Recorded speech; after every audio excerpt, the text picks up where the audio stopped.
Hello, I'm Jennifer Snyder for Blitsy. In this video, I'm going to take Graphic 45's black window shadow box and I'm going to transform it into a holiday decoration. I'm pulling out Graphic 45's Rare Oddities collection also, and that'll help with the decorations. The Rare Oddities collection has some great images, and these are what I'm going to use as the core of my embellishments. The shadow box comes with two plexiglass backings, and I'm going to remove them for now.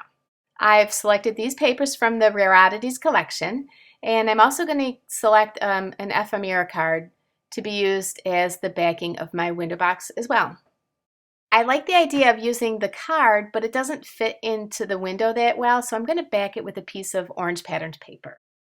I'm ready to put the backgrounds into the shadow box, so I'm going to lay them in the order I want, and I'm going to cover them with a piece of plexiglass to keep them securely in place.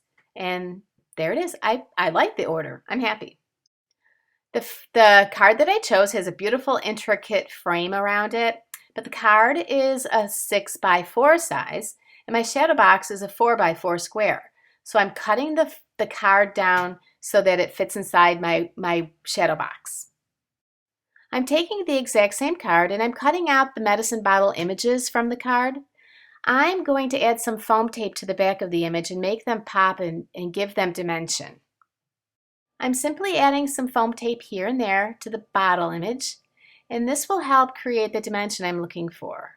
I hate trying to wrestle the paper from the foam tape, so I like to use tweezers to help me release that paper. My white foam shows a little bit. It doesn't bother me, but I thought I would cover it up with a black Sharpie. I'm just coloring in the foam. Really simple. It's time to drop this in the window frame and glue it down. I'm grabbing two more ephemera cards and I'm going to do the same layering technique. I'm going to cut out the image and I'm going to back it with some foam tape. In this case, what I'm doing is cutting out the frame around the skeleton's head. I'm going to make it look like he's in a glass jar. I'm also going to add some stickles for some pizzazz. I'll set that spare skeleton head aside because I'm going to use it later. In this frame, you can see the dimension that I've created.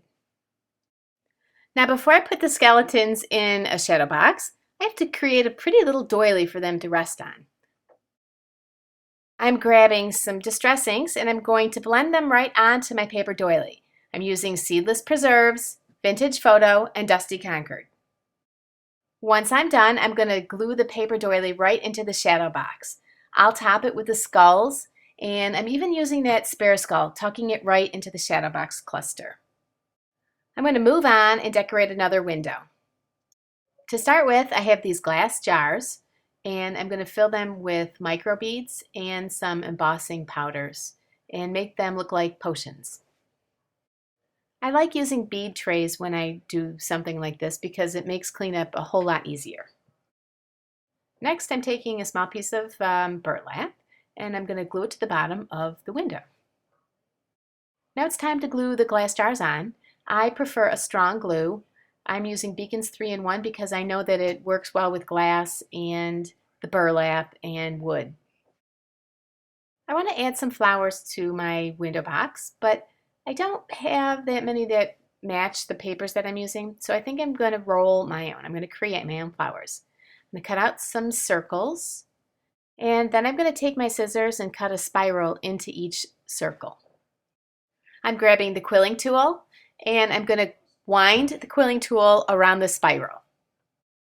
Once it's wound really tightly, I'm going to take it off, and I'm going to dab some glue and secure the spiral. And here's the finished flower. These are great for adding filler into floral clusters or just tucking here and there as embellishments.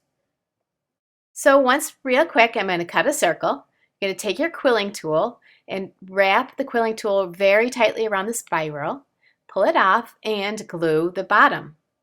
I added the rolled flowers to the corner of the shadow box, and then I topped the shadow box and completed it with some crystal gems and additional flowers. One of the last embellishments I'm going to make is a banner, and I'm going to hang this on the bottom window. I cut the pieces from the Graphic 45 paper and I'm going to hang them together with some thin hemp cord. I made sure I cut each of the banner pieces extra long so that I could fold them over and glue them to the hemp cord and actually have them hang right on the hemp cord. Once the banner's strung, I'm going to take my distress ink in black soot and I'm going to rub it on the pieces of the banner. This will give it a bit of a grunge look. Next, I have some small alpha stickers, and I'm taking the word boo, attaching it to the banner, and I'm going to hang the banner in my shadow box. I have a few finishing embellishments. I'm grabbing some cheesecloth, just plain old cheesecloth, and I'm going to glue it to the bottom of the shadow box, the bottom window. I have some moss I'm going to add to the bottom. And then I've got some black floral berries and some orange floral berries I'll tuck here and there. And I'll call it finished. This is my Halloween decoration. It started off as a shadow box, a plain shadow box for photos, and I decided to make it into a spooky shadow box for Halloween. This project didn't really have a lot of embellishments. The main embellishments were the images from the Graphic 45 paper, the Rare Oddities collection. This project was definitely one of those times where the project looked more complex than it really was. Happy crafting from myself, Jennifer Snyder, and Blitsy.